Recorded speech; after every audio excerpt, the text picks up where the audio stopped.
Bom dia, você, agricultor e agricultora do nosso município. Bom dia a todos que nos acompanham a partir de agora através do Facebook da FM Cultura 96.3 ou através das ondas do rádio. Bom dia, Raimundo de Muxim. Bom dia, Laércio Oliveira. E bom dia todo especial ao nosso convidado especial que estará aqui conosco hoje no programa do Sindicato dos Trabalhadores e Trabalhadoras Rurais do município de Várzea Alegre. Com grande alegria que a gente recebe ele aqui no nosso programa. Bom dia, Raimundo. Bom dia, Ciete. Bom dia, Pai. Bom dia, Laércio Oliveira. Bom dia a todos os agricultores e agricultoras do nosso município. Bom dia especial para os agricultores e agricultoras do meu distrito de Calabaça. E a gente inicia o nosso programa hoje dando boas-vindas ao nosso convidado. Ele que trabalha na DataPrev, né, uma empresa uma estatal, né, uma empresa do governo federal, que possui personalidade jurídica e de direito privado, é um patrimônio próprio do governo federal e tem autonomia administrativa e financeira. Seja bem-vindo ao nosso programa. Bom dia a todos, bom dia, Ciete, bom dia aos ouvintes que estão nos acompanhando aqui. E é um prazer estar aqui hoje com vocês. Eu sou o Paulo de Tarso, que estou falando, sou natural aqui da cidade de Várzea Alegre. E nos próximos minutos vou falar um pouco com vocês sobre a questão da privatização da DataPrev e também do Serpro, né, que é a outra empresa que a gente está defendendo. E como a Ciete falou, que continue sendo empresa pública, né? Essa é a nossa luta aí já há quase 4 anos. Muito bem, Paulo de Tarso. É uma alegria enorme para nós, enquanto sindicalista, poder estar lhe recebendo aqui nesse programa hoje. Nós que a cada domingo trazemos aqui pautas importantes de grande relevância para os trabalhadores e para as trabalhadoras, e a gente sempre, ao longo do tempo, a gente para os trabalhadores, não só os trabalhadores rurais, como é a questão da DataPrev, como a questão também de toda a estrutura do INSS, né, a questão da greve aí, da greve dos servidores do INSS, né, a batalha que nós tivemos aí contra a reforma da Previdência, essa que vinha para retirar os direitos dos trabalhadores.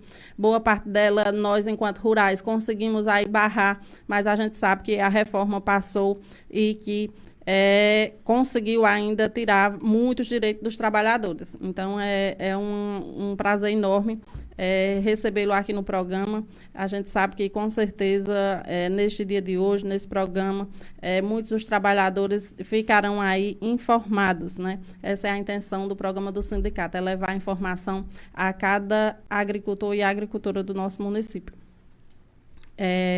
Vamos já conversar com o Paulo de Tarso, mas eu gostaria de falar com o Raimundo a respeito do CAR, do Cadastro Ambiental Rural, que está sendo feito de forma gratuita aqui no município de Várzea Alegre, através da SEMASSE. Já iniciou aí o calendário, né, Raimundo, visitando algumas comunidades. Sim, certo. Nós tivemos 2 dias aí nessa semana fazendo visita nas comunidades, mas realmente vai começar a funcionar mesmo agora a partir do dia 18. Eu me sentei lá com a colega Amanda, planejando como é que ia funcionar esse cadastro ambiental rural no município de Várzea Alegre. Só que eu repassei para ela que nós íamos trabalhar conforme o calendário do Garantia Safra, porque vamos fazer passar um distrito, quando terminar um distrito nós repassa para outro. E o primeiro distrito que vai ser feito é o distrito de Calabaço. Já está agendado aí para o dia 18, sítio Posto dos Paus. Todo agricultor que tem sua propriedade de terra, seu arinho de terra pequeno ou grande, dia 18, lá onde os sócios da associação se reúnem, vai ser do dia 18 na comunidade do sítio Posto dos Paus. Todos os agricultores do sítio Posto dos Paus se localizar ao ponto da reunião da associação. No dia 19, certo, vai ficar Vila Extrema, Piranha, Saiaró, Boa Vista, para a Capela de São Francisco. Todo mundo se reunir lá, realmente quem for proprietário, tiver sua área, se localizar até a Capela de São Francisco. Já no dia 20, vai ser no sítio Carrapateira, vai ser lá na capela de Nossa Senhora das Graças, lá em Dico, na residência lá. Todos os agricultores que pretender fazer seu cadastro, esses cadastros todos vai ser gratuito. E no dia 20, não, dia 20 é na Carrapateira, dia 21 é lá no Graiado, vai ser na capela de Santa Luzia. Todos os agricultores ali do Graiado dirigir lá a capela de Santa Luzia para nós fazer esses cadastros. E é um documento, certo, que os sítios responsionando no CAF ia ser obrigatório o agricultor, os proprietários de terra ter esse cadastro, esse CA, né? Mas aí é gratuito, mais uma conquista e o sindicato vai acompanhar. Eu vou estar acompanhando lá no distrito esses 4 dias e no dia 22 vai ser para revisar esses 4 dias que foi feito no distrito. E os demais distritos, quando terminar a Calabassa, nós vamos se sentar e vamos planejar outro distrito e outra demanda.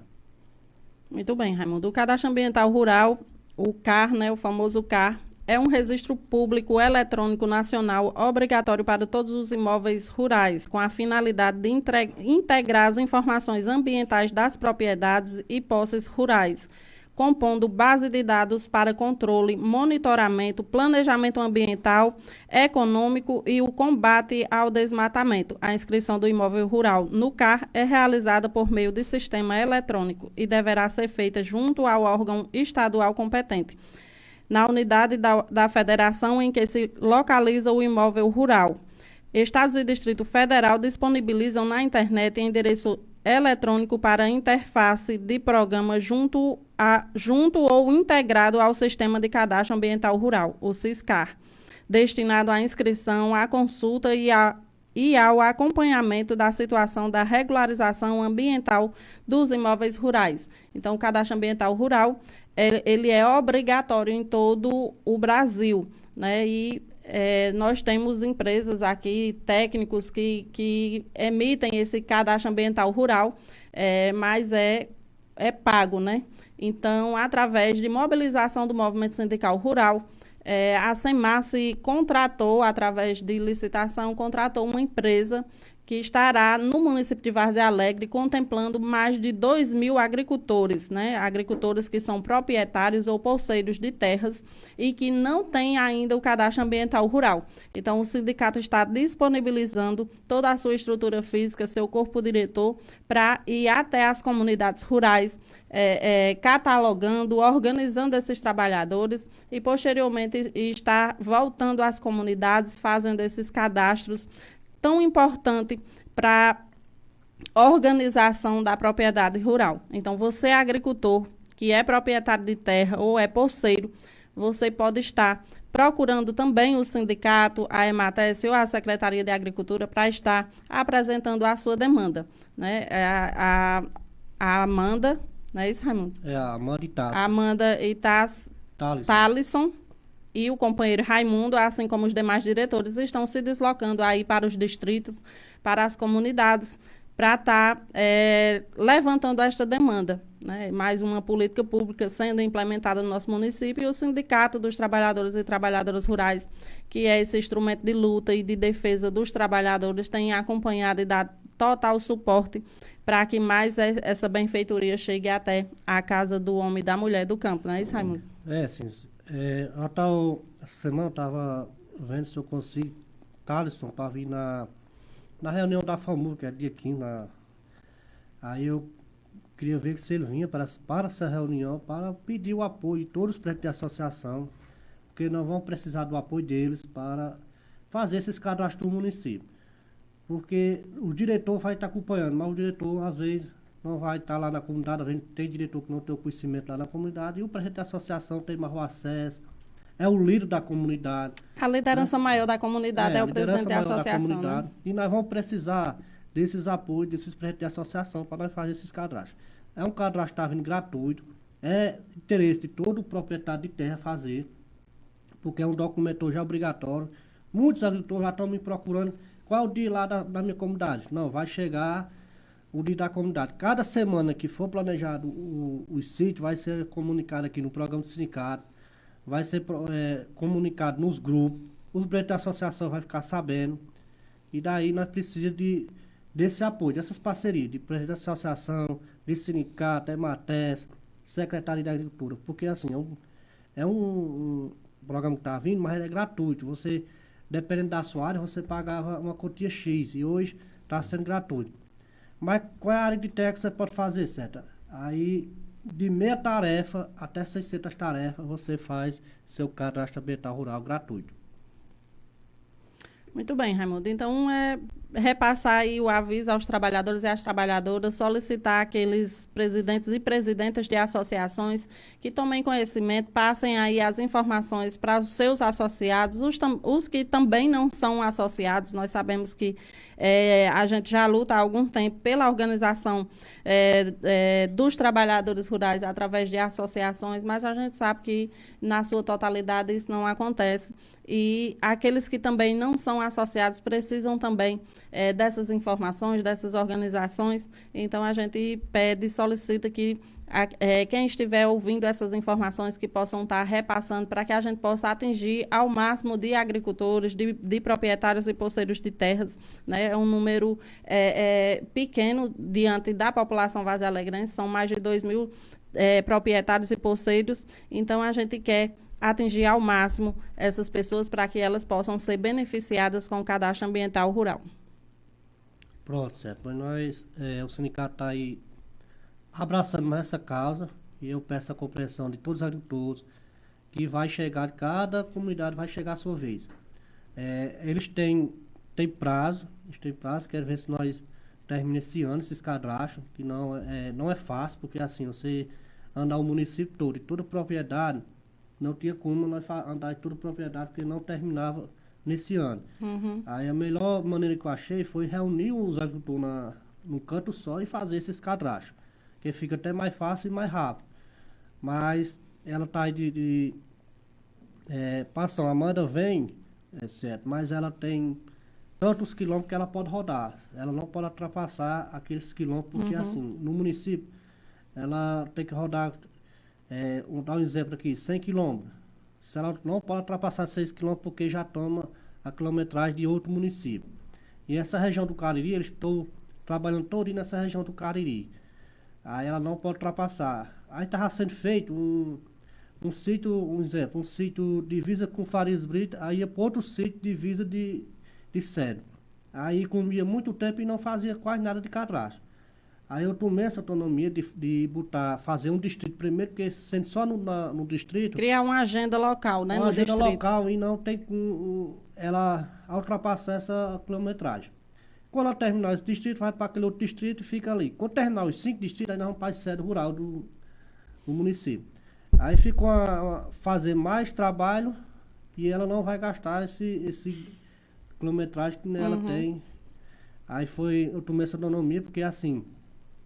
Tem que ser urgente, ali não tinha como fazer reunião. Tem um prazo, né, para ser executado esse projeto. Pronto, aí ela disse que quanto mais esticasse, mais tempo ia comendo e tinha que ser mais. Enquanto não fizesse logo o primeiro, para adiantar, aí eu tomei essa autonomia, depois que eu repassei para os demais diretores. Mas o importante é que seja feito no município. Né? E que vai dar certo, né? Vai dar certo. E que os proprietários e os poceiros irão aí estar com esse documento em mãos para fazer seus investimentos, para estar requerendo sua DAP ou futuramente o CAF, né, que é o principal documento de organização dos trabalhadores e das trabalhadoras, não é isso? É isso, isso serve de prova, né? Com você certeza. Está se organizando. Porque assim, hoje você tem uma área interna. Não, a minha área de terra é grande, mas não dá para fazer um documento. Dá sim. Você tem... mínimo dos tarefas, você já faz seu cadastro ambiental, faz seu INCRA, faz seu INTE, já é um documento que serve de prova para você já pode fazer a DAP no proprietário. Isso aí tudo é organização, certo? Já para o próprio agricultor, isso é uma prova plena, né? Eu vejo aí, lá da minha região, teve um benefício que foi negado por causa de falta de prova. O INSS hoje já está exigindo prova mês a mês. Aí você já tem se organizando, com essa documentação já é um grande passo, né? Um grande avanço. Com certeza, Raimundo. Mas eu já peço aí que todo agricultor, todo propriedário que tem sua área que seja pequena ou grande, já fica atento, assista o programa do sindicato, fique informado aí com o seu presidente da associação, não for o presidente, mas tem um líder na comunidade, já fica atento que esses cadastros vão chegar na sua comunidade. Obrigado, Raimundo, pelas informações. Né? Chega agora nos estúdios da FM Cultura 96.3 o companheiro Marquinhos, ele que é secretário de Políticas Sociais do sindicato e que, com a presença do Paulo de Tarso, ele que é analista aí da Dataprev, vem trazer algumas informações. O companheiro Marquinhos também se faz presente aqui no programa para a gente também dialogar e fazer algumas perguntas para o Paulo de Tarso. Então, o Paulo de Tarso, como eu já falei, ele é analista, não é isso? Isso, da analista. Dataprev, né? E a gente tem o conhecimento aí da intenção do governo federal para privatizar essa empresa, né? essa estatal que é pública, né? E que a gente sabe que irá impactar diretamente na vida de todos os cidadãos brasileiros, né? E no último dia 27, eu fiquei sabendo que a Comissão de Educação da Câmara dos Deputados realizou uma audiência pública, né? Para lançar uma campanha Salve Seus Dados, criada pelos empregados da Dataprev e do Serpro. Certo, Isso? Para alertar a população sobre os riscos de privatização dessas empresas públicas de tecnologias. É isso? Então, eu queria que você trouxesse para a gente qual é o risco eminente para os brasileiros, né, com a privatização dessas duas empresas que são de grande relevância para os trabalhadores do Brasil, né, essa questão dos dados, né, que é uma empresa altamente qualificada e que resguarda os dados do cidadão e da cidadã brasileira. Quais são os riscos da privatização dessas empresas, né, e nossos dados, né? A campanha diz claramente, salve seus dados. Qual é o impacto na nossa vida sobre isso? É isso aí. Eu achei bem interessante porque, assim, a gente nem tinha combinado, mas vocês passaram aí 20 minutos falando de cadastro, né? Cadastro, preencher os dados, enviar os dados.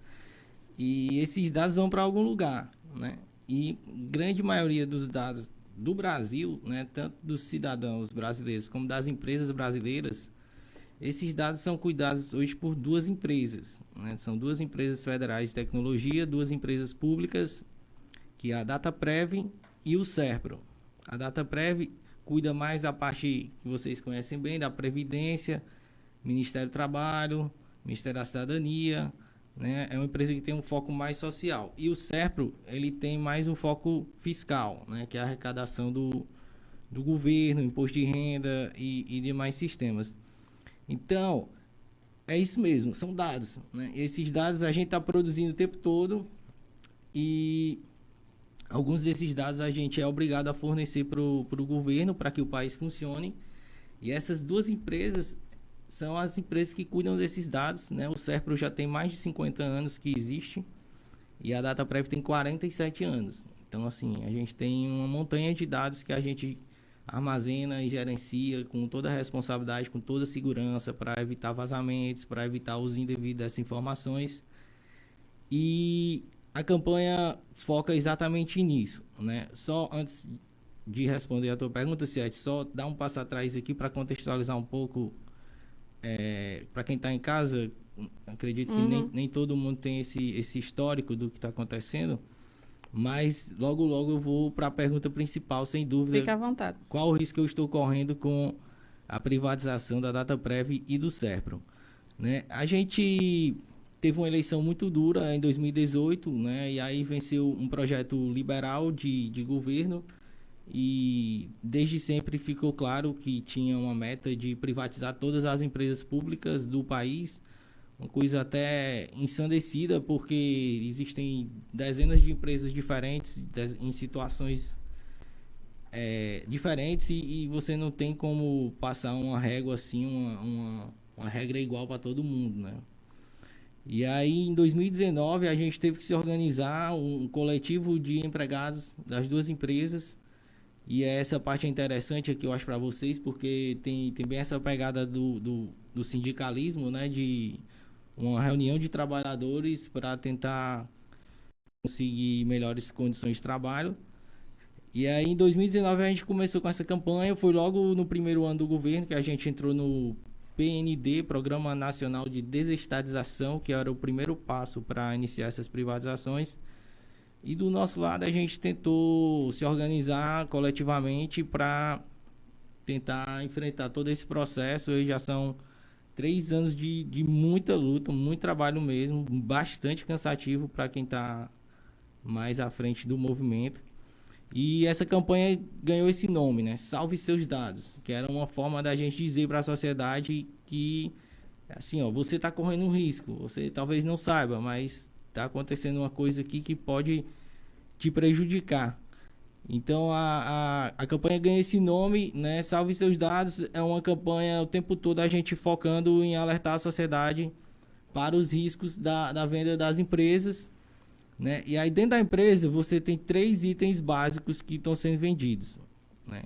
Você tem a infraestrutura, aí quando você vende uma empresa, você está vendendo prédio, vendendo tudo, e aí no caso, nós somos empresas de tecnologia, houve investimentos aí ao longo de décadas de construção de um parque tecnológico de nível mundial, assim. Hoje a gente não fica atrás de nenhuma empresa dessas grandes, famosas aí. A gente tem, obviamente, dentro da nossa realidade, a gente tem o nosso parque tecnológico totalmente construído pela gente, usando o dinheiro dos brasileiros, né, que investiram nessas empresas ao longo de tanto tempo. Segundo ponto que vai ser vendido é o conhecimento, né? A gente forma profissionais ao longo de décadas, tem pessoas que estão lá dentro estudando previdência, estudando todas as regras, todas as leis para fazer sistemas. Então hoje assim, a gente tem profissionais nas empresas que às vezes tem mais conhecimento do que os próprios servidores dos órgãos, porque a gente já está há tanto tempo fazendo sistemas que a gente vai adquirindo esse conhecimento. E, finalmente, a grande questão, que é a venda dos dados, né? E aí, assim, a venda dos dados é uma questão bem subjetiva, porque não é entregar um pendrive, assim, para uma pessoa e ela vai se embora com seu pendrive, não. Não é assim que funciona.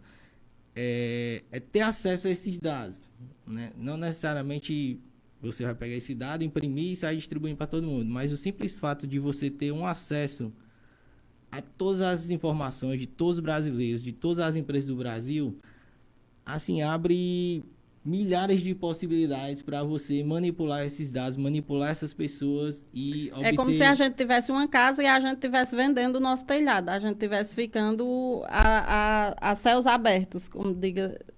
você diz vai... o Matuto, né? Exatamente, é como se... você tivesse, até fazendo outro exemplo, é como se você entregasse o seu celular para um estranho, né? Para ele ter acesso a todos e fazer o que quiser com as suas informações e ver formas de ganhar dinheiro, tirar dinheiro de você, uma vez que ele tenha posse desses dados, né? E aí, assim, a gente geralmente é uma questão um pouco intangível, porque às vezes a gente vai fazendo esses cadastros, essas informações e a gente não tem noção da quantidade de informações que o governo tem da gente, né? Ao longo de uma vida, aí, 30, 40, 50 anos, que a gente está produzindo informações e repassando para o governo, porque tem informações que a gente é obrigado a repassar, não tem como, por leis e tal, como a gente vive numa sociedade, a gente tem que cumprir essas situações. Até foi a abertura aqui do programa, deu um exemplo bem claro disso. E não só as informações que a gente fornece diretamente ao governo, mas também tem informações que são fornecidas de forma indireta, né? Seja um órgão transmitindo para outro, seja uma empresa. Você trabalha em uma empresa, você tem um salário, você recebeu um contra-cheque, aquela informação já foi para a data prévia. Você nem tem noção que Paulo está acontecendo. A gente sempre faz um debate sobre a organização dos trabalhadores e sobre a importância dos trabalhadores sempre contar a verdade em qualquer setor do governo que ela esteja. Porque a gente analisa que, às vezes, o agricultor ele vai no Bolsa Família e ele declara uma renda, ele conta a sua história ali. Muitas vezes ele chega na EMATES e ele vai fazer um outro cadastro do governo federal. E aí ele vai e conta a sua história, mas por uma razão ou outra ele deixa de dizer algum dado ali, ele acaba omitindo alguns dados. E aí ele chega no sindicato para fazer a sua DAP, né? E ele presta ali as informações totalmente distorcidas, digamos assim, da realidade. E a gente sempre diz que as informações, a nossa história, ela tem que ser verdadeira, ela tem que ser uma só. Porque o governo federal, ela tem a posse de todos esses dados, e esses dados, eles são cruzados. Né? Não é como antigamente que você chegava no sindicato, ou você chegava na EMATES, ou você chegava na assistência social do município e você declarava ali a sua história, a sua renda e era colocada ali num papel e muito tempo depois era que iria se detectar esses erros. Então, a gente sempre faz esse trabalho de conscientização dos trabalhadores, que esses dados, eles são interligados. Que o governo federal, ele detém a posse de todos os dados de toda a sua história. Então, não adianta você querer omitir um dado, né, para o governo federal, porque ele tem aí esse banco de dados. Então, é importante, quando você traz essa informação, né, para os trabalhadores, porque é justamente tudo aquilo que a gente bate na mesma tecla aí ao longo de décadas, né? Aí, ao longo do tempo, a gente vem já preparando os trabalhadores para que se organize e que a história de vida deles seja uma só. É isso aí. Esse tema que você puxou, né, eu já lembrei aqui do auxílio emergencial, né, que a gente estamos ainda na pandemia e em 2020, quando explodiu mesmo a pandemia, né, foi a chegada da primeira onda e não tinha vacina, ninguém sabia de nada. E aí introduziu-se o conceito do lockdown, né? Até são palavras novas que a gente não tinha o costume de falar e usar, né? E o Congresso estabeleceu o pagamento de um auxílio emergencial, né? E esse trabalho foi feito pela DataPrev e em questão de uma semana a gente conseguiu fazer a primeira rodada. Todo mundo foi para casa, inclusive meus colegas e eu. A gente começou a trabalhar em home office também, assim, da noite para o dia, como diz a história. Foi novidade para todo mundo, mas mesmo nesse contexto de estar em casa, tentando se adaptar a trabalhar em casa e tentando se proteger do vírus, a gente tinha equipes dedicadas para fazer essa tarefa tão importante, porque as pessoas iam ficar em casa e precisavam ter alguma grana, alguma renda, né, para poder sobreviver e tentar enfrentar a pandemia. E é exatamente o que você falou, né? A gente usando os bancos de dados que a gente já tinha para fazer os cruzamentos, as análises, para ver quem tinha direito, porque a grande questão é fazer chegar o benefício a quem tem direito, né? Você nem pode bloquear uma pessoa que tem direito, tirar o direito dela da cidadania, nem você pode abrir a porta e sair pagando, né, descontroladamente, porque a gente tem um orçamento também a ser respeitado, né? O recurso não é infinito.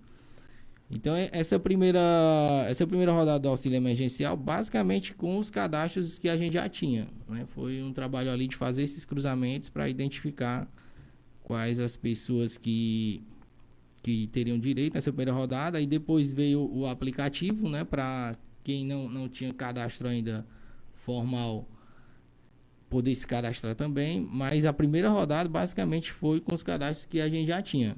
E aí, obviamente, tivemos problemas da qualidade dos dados, né? Algumas pessoas que estavam com informações desatualizadas acabaram não tendo acesso a essa primeira rodada do auxílio emergencial por conta disso. Interessante que, assim, às vezes o auxílio, o benefício chega na casa do cidadão e da cidadã, né, no momento de pandemia, como a gente passou e ainda está passando, né, mas a gente reconhece que o auxílio emergencial, ele foi, assim, um fator principal para que as pessoas pudessem ficar em suas casas, mesmo a gente reconhecendo que aquele valor não supria e nem supre as necessidades da população, uma vez que ele tem que ficar em casa e tudo, mas muitas vezes o cidadão recebe esse auxílio, essa política pública, e ela nem sabe que por trás dessa política que chegou em suas mãos, que tem pessoas, cidadãos e cidadãs que se doam e que ficam ali queimando os seus neurônios para que, de fato, ela pudesse usufruir desse bem, né? Então, é importante, e a gente agradece cada vez mais a sua participação aqui, porque a gente começa a entender e a perceber que tudo está interligado, né? Que existem pessoas para pensar e para executar. Não é só o presidente da República que tem a caneta e vai dizer que vai destinar aí um auxílio, que vai conceder um benefício a um cidadão e que esse benefício vai chegar até as mãos dele ou dela, né? Tem todo as pessoas que pensam, que trabalham por trás, né? Então, a gente se preocupa com a privatização dessas empresas, que não é só a Dataprev e não é só a Serpro, que está em eminente privatização no Brasil, né?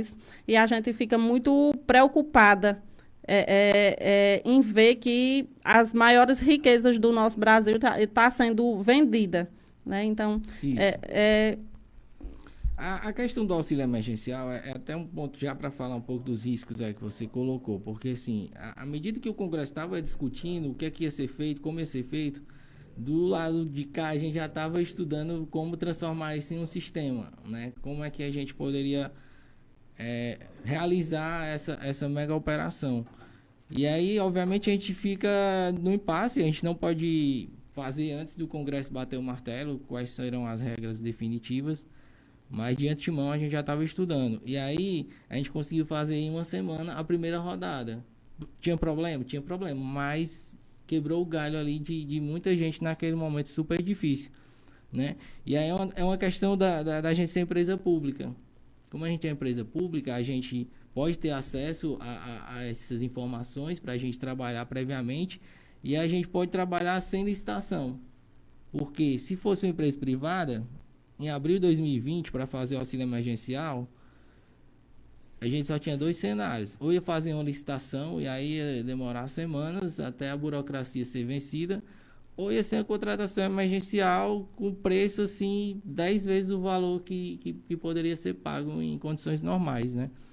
Então esse é um exemplo claro da importância de empresas públicas e da importância de ter um bom cadastro, uma boa qualidade de dados e conhecer esses dados, saber usá-los. Também não adianta você ter acesso a um caminhão de informações e não saber como tirar proveito dessas informações. Como utilizar, né? Então a gente tem essa expertise e, ao mesmo tempo que eu falei antes, a gente tem o medo de passar isso para terceiros que não têm essa responsabilidade social de empresa pública, porque da mesma forma que a gente tem os dados e a gente tenta fazer um uso positivo deles para beneficiar as pessoas, uma empresa privatizada, ela vai querer só lucrar, ela vai querer lucrar o máximo possível.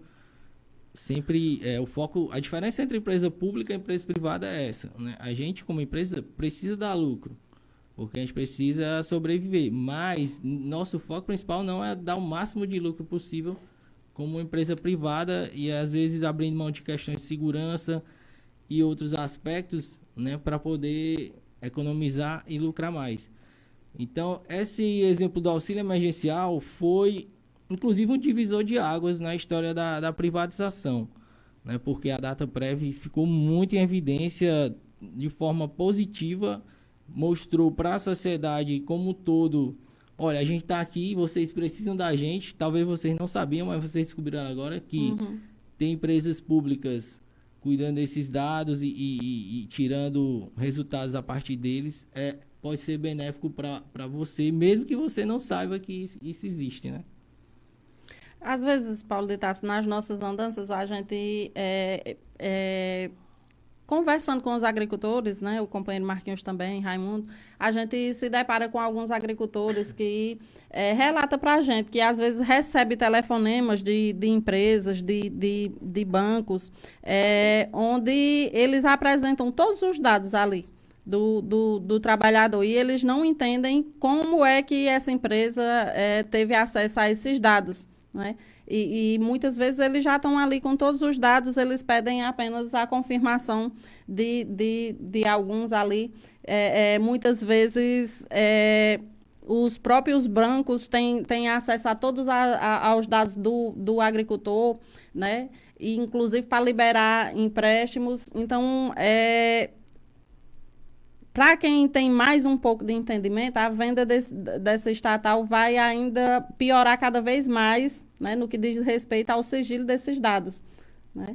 É isso mesmo, né? Esse é um exemplo claro do que a gente está falando, né? Da questão de quem tem acesso a esses dados, né? Enquanto a gente faz os pagamentos da folha, a gente tem que passar para o banco que vai pagar aquela pessoa algumas informações básicas até para a segurança do sistema, né? A gente está mandando o dinheiro para a conta da pessoa, às vezes a pessoa nem tem conta ainda porque é um primeiro relacionamento com o banco, e a gente tem que ter um mínimo de segurança ali para avisar para o banco, ó, pode pagar, essa pessoa mesmo que vai chegar aí, o dinheiro é dela, ela tem direito, eu estou mandando para ela.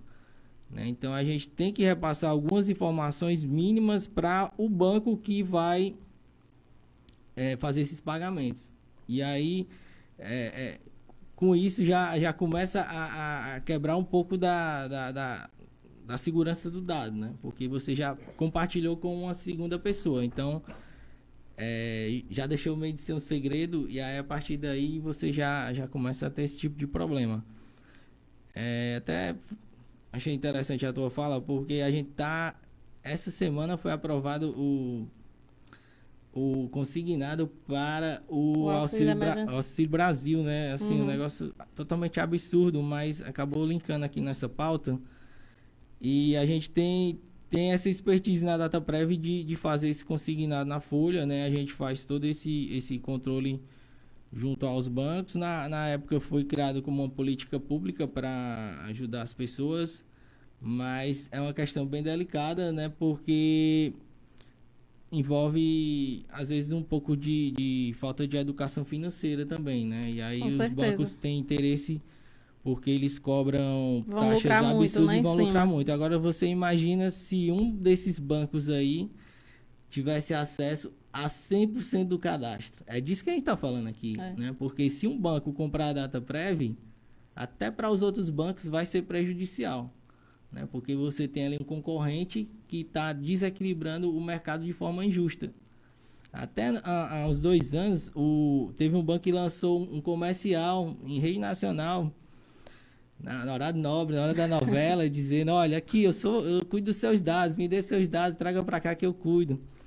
E foi bem na pauta da nossa campanha. E muita gente perguntava, essa propaganda é de vocês? Não é nossa não.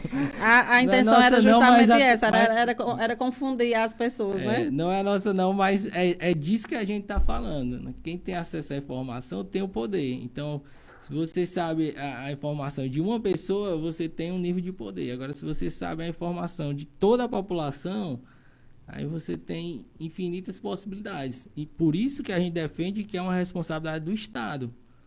Não é nenhuma empresa que tem que estar controlando isso. Até porque a gente fornece esses dados, às vezes, de forma compulsória. Tem determinadas coisas que você é obrigado a informar. Você não tem como não informar. Então, a gente quer que essa informação continue guardada e cuidada pelo Estado por empresas públicas. Em relação ao Auxílio Brasil, né? Muita gente também remete ao auxílio emergencial, né? Que agora...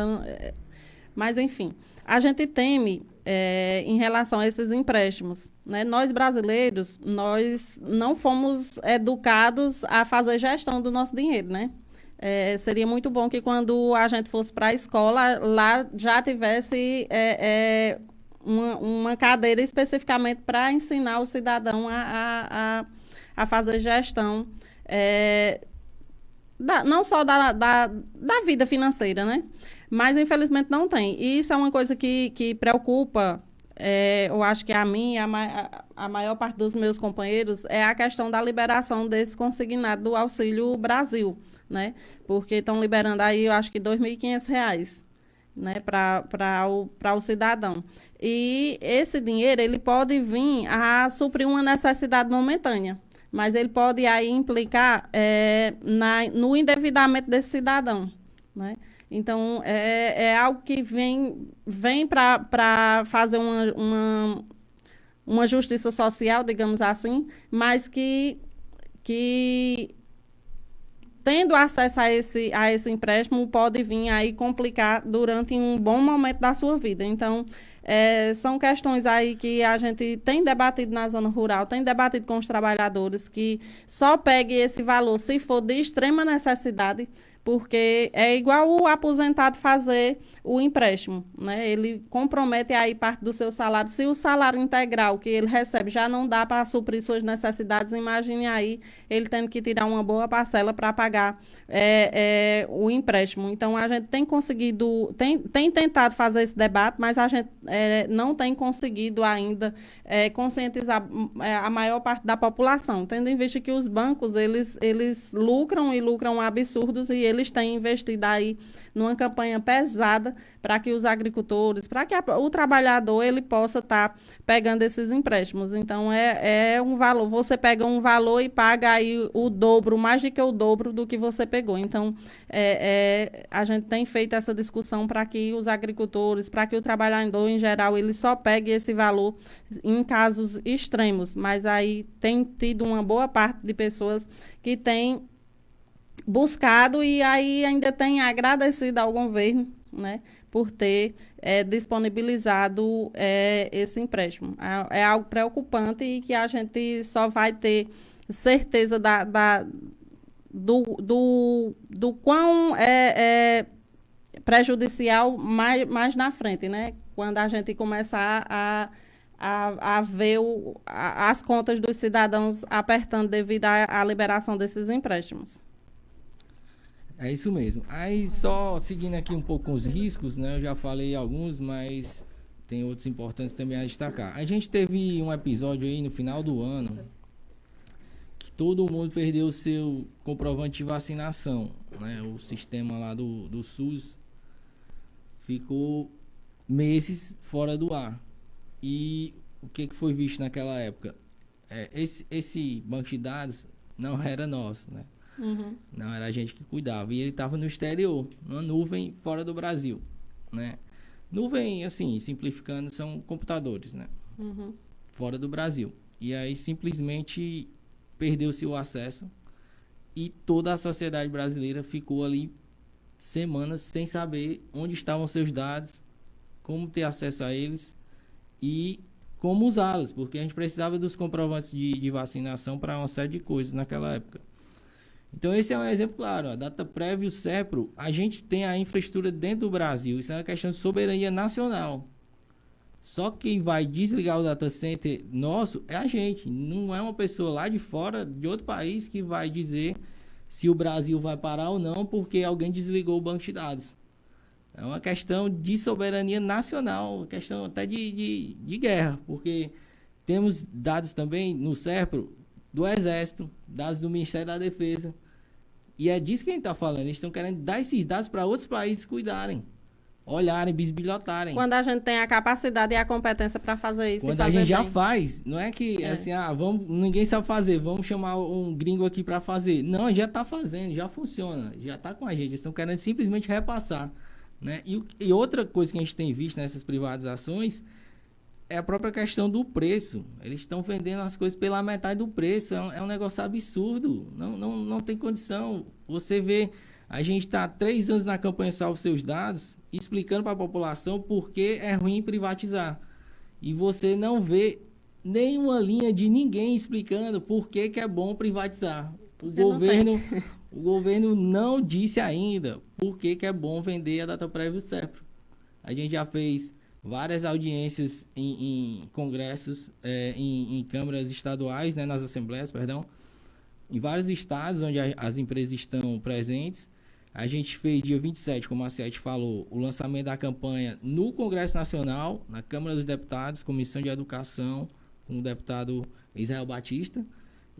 As empresas foram convidadas, as pessoas que querem vender foram chamadas para falar, tinha um microfone lá para falar, vem aqui dizer sua opinião, o que você acha bom vender. E eles nunca vão. A gente fica falando sozinho, a gente tentando abrir espaços como esse aqui, maravilhoso. Muito obrigado por deixar a gente trazer nossa mensagem aqui. E a gente vai dizendo, ó, é ruim, vender é ruim, vai ser ruim para você. Mas quem quer vender não diz por que é bom. Né? Se é tão bom essa venda, então diga aqui pelo menos 3 argumentos aqui, por que é bom, por que a gente tem que gostar disso. Eles não dizem.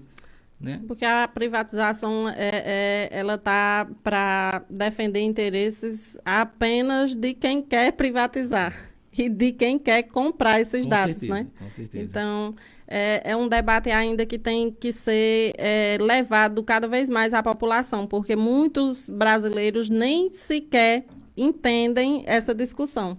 Né? Mas a gente tem que fazer chegar até eles entenderem o que é que está em jogo, qual é o projeto que está em disputa no Brasil, não é isso? Isso. Aí, falando um pouco mais de riscos, né? A gente abriu aqui esse programa falando de um cadastro gratuito. Foi falado várias vezes. Esse cadastro está sendo gratuito.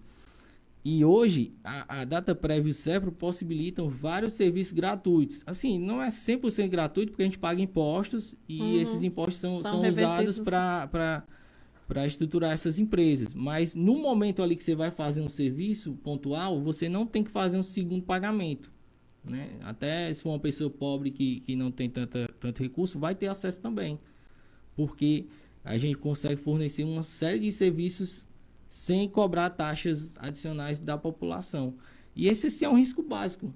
É um risco básico. A gente até trabalhou bastante essa questão. Vou já falar aqui de alguns pontos de comunicação. Mas um exemplo simples.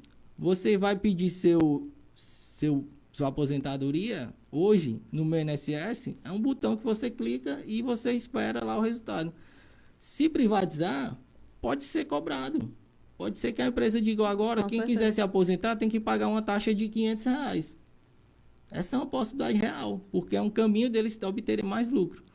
Como a gente é empresa pública, o serviço hoje não é cobrado. Mas se privatizar, pode ser cobrado. Nada impede que tenha uma taxa de um valor lá X que passe a ser estipulada para quem quiser solicitar esse tipo de serviço.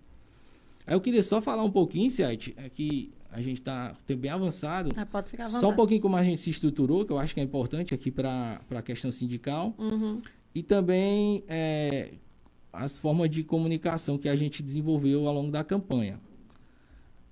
A gente se organizou no Coletivo dos Trabalhadores, a gente juntou as duas empresas, porque a gente estava brigando pela mesma coisa, não fazia muito sentido ficar cada um brigando no seu quadrado. E aí a gente entendia que juntando todo mundo ia ter mais força para dar um grito mais alto, né? E eu acho que isso aí foi realmente o que está nos salvando até agora. Aí a gente começou a campanha de forma amadora, só com voluntários mesmo, cada um ali na sua praia, tentando ajudar no que podia. Mas chegou um momento que a gente viu que precisava profissionalizar o trabalho, né? A gente startou um financiamento coletivo entre os empregados, a gente fez uma mega pesquisa para saber quem estava a fim de ajudar e quanto poderia contribuir. E aí, com esse dinheiro, a gente chegou a ter mais de 600 pessoas contribuindo, assim, nos momentos mais fortes da campanha. E com esse dinheiro, a gente pôde contratar uma agência de marketing para nos ajudar nas ações de comunicação, tanto com a sociedade como com os parlamentares, que é o segundo ponto, que foi uma agência de assessoria parlamentar, que, assim, foi fundamental. A gente falou com mais de 300 parlamentares nesses últimos 2 anos, explicando... Eu até vi que você teve esses dias no Congresso Nacional, né? Explicando para eles o que estava acontecendo. E assim, se vocês aqui acham que não estão sabendo desse problema, não se sintam desprestigiados, porque muitos parlamentares também não sabiam. Né? A gente conversou com parlamentares de esquerda, de centro, de direita, conversamos com parlamentares ultraliberais e os caras se assustaram, porque, não, eu sou a favor de vender tudo, mas espera aí, isso aqui... Eu tenho que estar sabendo. Isso aqui eu não estava pensando que tinha esse problema, né? Até isso aconteceu. E aí, além da agência de marketing, a agência de assessoria parlamentar, a gente estava com uma jornalista fazendo assessoria de imprensa. A gente está escrevendo num site chamado Congresso em Foco, que é o principal site lá dos parlamentares. A gente publica lá 2 vezes por semana.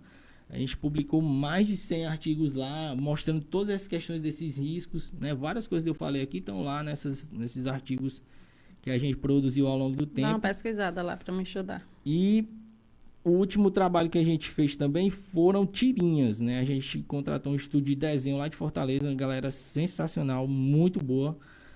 Só que eles estavam focados na parte gráfica, né? De fazer os desenhos, a parte mais artística. E aí a gente teve que ser organizado lá de cá para criar as histórias. Né? E aí também foi um aprendizado, porque você tem ali 5 ou 6 frases para contar uma história inteira. É um desafio tremendo. Tem que ter lógica, tem que ficar divertido, gostoso de ler. Mas você também tem que passar uma mensagem. Não é uma coisa sem começo, meio e fim, né? Você tem que, isso aqui vai acontecer. E aí foi até que eu me lembrei que foi um das tirinhas que a gente fez foi esse. É uma senhora com um celular tentando se aposentar e descobre que tem que pagar R$300. Aí era uma hipótese, né? Uma simulação de como poderia ser se fosse privatizado. Então a gente se estruturou nessas frentes. O nosso site é salveseusdados.com.br. salveseusdados.com.br. Lá tem bastante material sobre os riscos, sobre o que são as empresas, o que a gente faz e o que está em jogo, né? Um risco gigantesco também que a gente está correndo com essa privatização é supostamente algum mês a folha do INSS não rodar, né? Isso é um risco real e gravíssimo que a gente está correndo. Porque a Dataprev faz essa folha há 40 e tantos anos, a gente nunca atrasou, assim, nossa razão de ser é fazer com que esse dinheiro chegue todo mês direitinho na mão das pessoas em todo o país. Muitos municípios, principalmente das regiões mais pobres, essa grana que entra pela folha do INSS é que movimenta toda a economia local. Inclusive Vaza Alegre. Inclusive aqui Vaza Alegre. Essa folha de pagamento é responsável pela a maior parte da economia que movimenta o município. Eu sei como era a minha avó, porque ela sacava o benefício dela e já saía soltando no comércio, pagando todas as contas do mês, né? Era o momento ali que o comércio tirava. Então, assim, a minha avó jamais imaginou que era eu que estava lá atrás num computador tentando ajudar. Autorizando, né? Os tentando pagamentos, ajudar para que o o programa funcionasse todo mês para transferir esse dinheiro, né? Então é um risco real. A gente tem um case aí que é o Datamec, era a empresa de TI pública do Ministério do Trabalho há 20 e poucos anos. E aí alguém teve a brilhante ideia de privatizar. Não queremos mais isso, vamos privatizar. Beleza, aí vendeu-se a Datamec. Quando foi no primeiro ano, a empresa que comprou falou: ok, massa, agora eu quero que vocês me paguem o dobro. Hipoteticamente, né? Deu um aumento assim absurdo. Agora eu vou continuar fazendo o mesmo que eu fazia, mas eu quero que vocês me paguem o dobro. E aí eram sistemas importantes para o funcionamento do país e o governo não tinha o que fazer. Ou paga, ou o país para. Paga-se o dobro. Aí quando chegou no outro ano, ok, parabéns, agora eu quero o dobro. E aí nessa o Ministério Público teve que intervir e chegou num ponto que eles disseram que ia desligar os sistemas mesmo. Chantagem total. O Ministério Público teve que intervir para fazer um termo de ajustamento de conduta, tentar botar um pouco de público de volta na jogada. E aí esses sistemas foram para onde? Chuta aí. Quem foi que deu continuidade nesse trabalho? A Dataprev. A Dataprev. Aí voltou para a empresa pública, a gente teve que reescrever os sistemas do zero. E aí foi um processo que levou 4 anos, até que esses sistemas voltaram ao controle do Estado através da Dataprev.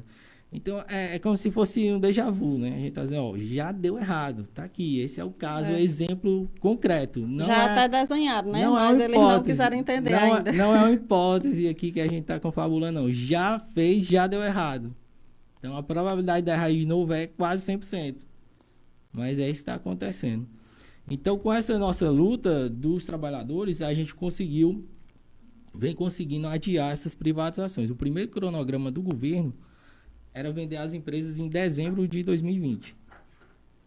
E aí a gente vem batalhando lá no Congresso em Foco, fazendo muito barulho, conversando com muitos deputados e mostrando os riscos e fazendo com que os estudos internos deles lá atrasem, né? Porque a gente mostra pontos assim, isso aqui pode dar problema. Aí eles têm que voltar lá para ver o que vão fazer, né? E aí no cronograma atual, a venda está prevista para o primeiro trimestre do ano que vem. A gente já conseguiu jogar 3 anos para frente. E aí agora a batalha decisiva é em outubro para tirar o governo que vende e botar um governo que gosta de empresa pública. Que reconheça a importância da empresa. Para a gente conseguir virar essa página. Mas vai dar certo. Vamos continuar na luta. Porque a esperança não pode parar, né? Jamais. E conscientizar e colocar na cabeça da população que outubro será decisivo, não só para a data prévia, mas para a vida do cidadão e da cidadã brasileira, né? Por melhores condições de vida.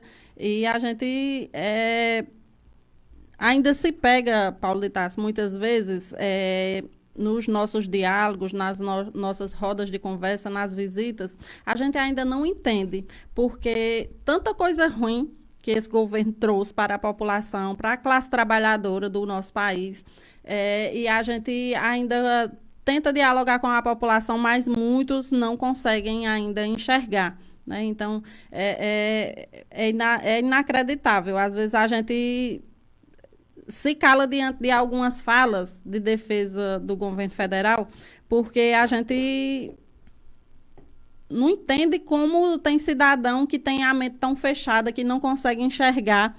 E aí eu acabei de dizer que muitas vezes é preciso a gente desenhar, e mesmo desenhando as pessoas ainda não entendem, né? Cortando na carne, está sendo cortado na carne do trabalhador e ele não consegue entender, né? Esses dias eu conversando com um cidadão, e aí eu dizia que por muito menos o gigante, né, como dizia a população, acordou. E hoje você vê aí o cúmulo do preço da gasolina, né? Antigamente você chegava com R$100 no mercado e você fazia uma feira boa. Hoje você não consegue encher uma sacola pequena, né? O ganho, o valor de compra do trabalhador acabou, digamos assim, no Brasil. E a gente tenta todos os dias colocar na mente do cidadão o que é que está acontecendo, qual é o projeto político que tem hoje vigente no Brasil e qual é o que a gente propõe. Mas ainda é difícil para algumas pessoas. Mas eu creio que a gente vai conseguir fazer a diferença. Eu creio que a data prévia e a Serpro, com certeza, sairão vitoriosos, né, nesse debate. E quem vai ganhar é a população brasileira. Um bom dia a todos, bom dia a Ciete, a companheira Raimundo e a Paulo de Tarso. Dizer que estou muito feliz aí, né, com as suas explicações, várias perguntas que eu vim fazer, né, já me senti contemplado, mas como a gente falou muito de cadastro, né, quando começou a pandemia em 2020, a gente viu a dura realidade de muitas pessoas que, infelizmente, não tinha nenhum cadastro. E ainda hoje, lá no sindicato, é a nossa luta diária na questão de benefício, de atualizar dados cadastrais, até mesmo pessoas que trabalham em empresa pública ou privada, para encerrar o vínculo, e a gente vê a dificuldade hoje de fazer esse tipo de serviço. Como que vocês lá na DataPrev vê essa questão de atualizar vínculo, a questão dessas pessoas que não têm cadastro nenhum e que realmente perdeu o auxílio emergencial, está perdendo essas, né, políticas do governo, e a gente vê isso como uma grande tristeza, porque a reforma da Previdência, né, ela veio, a gente trouxe essa pauta, né, que existia muitas pessoas que não tinham cadastro nenhum. Isso foi comprovado com o auxílio emergencial, né? A gente viu que, na época, mais de milhões de pessoas não teve direito ao auxílio emergencial porque não tinha cadastro nenhum. São pessoas que não têm documento, são pessoas que realmente que têm documento, mas que não tem nenhum cadastro na Previdência. E a gente sabe que a Previdência hoje, o Ministério da Previdência abraçou tudo isso, né? O Ministério do Trabalho, e, enfim, para encerrar vínculos de empresa, ou de pessoas que vão encaminhar benefícios que têm algum vínculo em aberto. Então, essa é uma das grandes dificuldades que a gente encontra no sindicato para quando a pessoa vai encaminhar benefício. Aí eu queria saber, assim, de vocês sobre essa questão desses dados. O que é que vocês estão fazendo lá para poder regularizar esses dados dessas pessoas e não prejudicar futuramente? Beleza, eu toco em vários pontos aí, né? Acho que a questão básica é o exercício da cidadania, né? Porque quando você não faz esses cadastros mínimos para o governo saber que você existe, fica difícil o governo te atender, né? Fica difícil até planejar políticas públicas, né? Porque às vezes você acha que tem 1 milhão de pessoas com aquele problema e pode ser 10, né? Se você não tem esse cadastro de qualidade. A gente está passando por um problema no país que tá vinculado. São duas questões básicas desse governo. É privatizar tudo e demonizar o servidor público. Então, a gente está 4 anos dizendo, se privatizar vai ficar mais caro. E aí a CIET acabou de falar, R$ 600 você não enche mais uma sacola. Por quê? Porque é reflexo dessa política privatista, vão privatizar tudo. Porque quem compra quer lucrar, ele não quer que a população fique bem, ele quer que ele tenha o máximo de lucro, não importa como.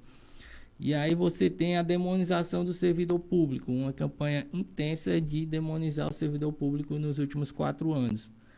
E aí, na outra ponta, você fala da reforma da Previdência. Com a reforma da Previdência, 40% dos servidores do INSS foram aposentados de forma compulsória. Tipo assim, segunda-feira, 40% a menos das pessoas trabalhando. E não teve concurso.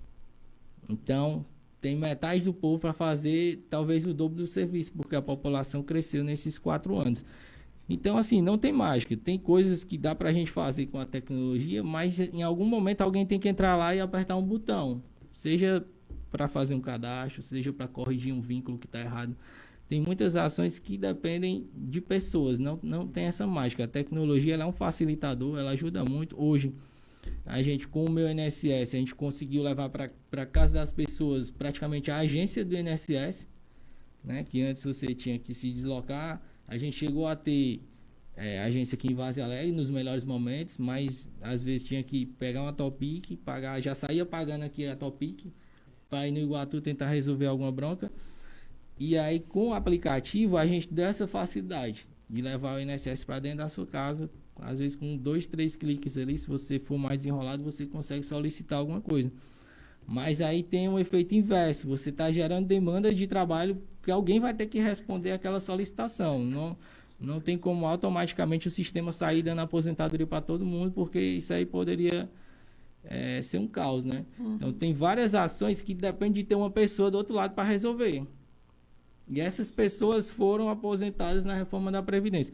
O Congresso passou 1 ano discutindo a reforma da Previdência, né? Não sei se vocês estão lembrados, mas foi aprovado em novembro, no fim do ano.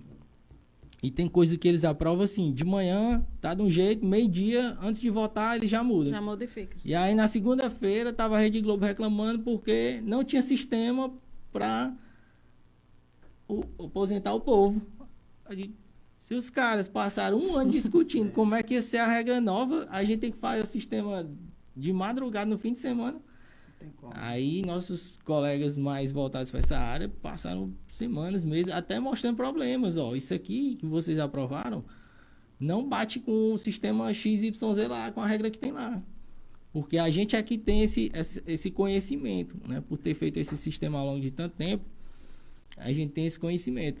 Então a gente levou um tempo até conseguir atualizar os sistemas. E aí ficou uma fila lá de meses que ninguém se aposentava, porque era impossível. Você define a regra, passa 1 ano discutindo a regra e não dá 1 semana para os técnicos alterarem o sistema. Então, assim, era uma coisa proposital, era realmente para ficar bloqueado o cadastro.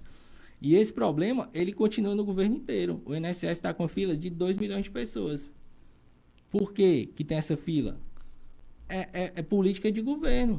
É falta de servidor. Condições de trabalho para os servidores. Falta de servidor público para dar vazão nessa fila. Porque nem tudo você consegue resolver com o sistema, né? Tem muita coisa que precisa ter alguém lá do outro lado para finalizar. E esse foi o fator principal para ser deflagrada a greve dos servidores do INSS. Foi, né? Isso. E aí, a gente também fez uma greve na DataPrev em 2020, um pouquinho antes da pandemia, pelo mesmo motivo. Demissão em massa de trabalhadores.